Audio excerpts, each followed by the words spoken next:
आदमी था ना, उसकी बीवी बीमार थी तो टेंशन में बैठा हुआ था।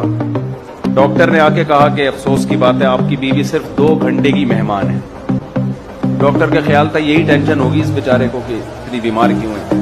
उसने लंबी आह खींची, सांस भरी लंबी, कहा डॉक्टर साहब यहाँ पूरी जिंदगी इंतजार किया, 2 घंटे और सब्र कर लेंगे।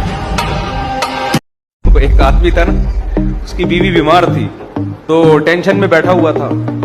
डॉक्टर ने आके कहा कि अफसोस की बात है, आपकी बीवी सिर्फ 2 घंटे की मेहमान है। डॉक्टर का ख्याल था यही टेंशन होगी इस बेचारे को कि इतनी बीमार क्यों है। उसने लंबी आह खींची, सांस भरी लंबी, कहा डॉक्टर साहब यहाँ पूरी जिंदगी इंतजार किया, 2 घंटे और सब्र कर लेंगे। तो एक आदमी था ना, उसकी बीवी बीमार थी तो टेंशन में बैठा हुआ था। डॉक्टर ने आके कहा कि अफसोस की बात है, आपकी बीवी सिर्फ 2 घंटे की मेहमान है। डॉक्टर का ख्याल था यही टेंशन होगी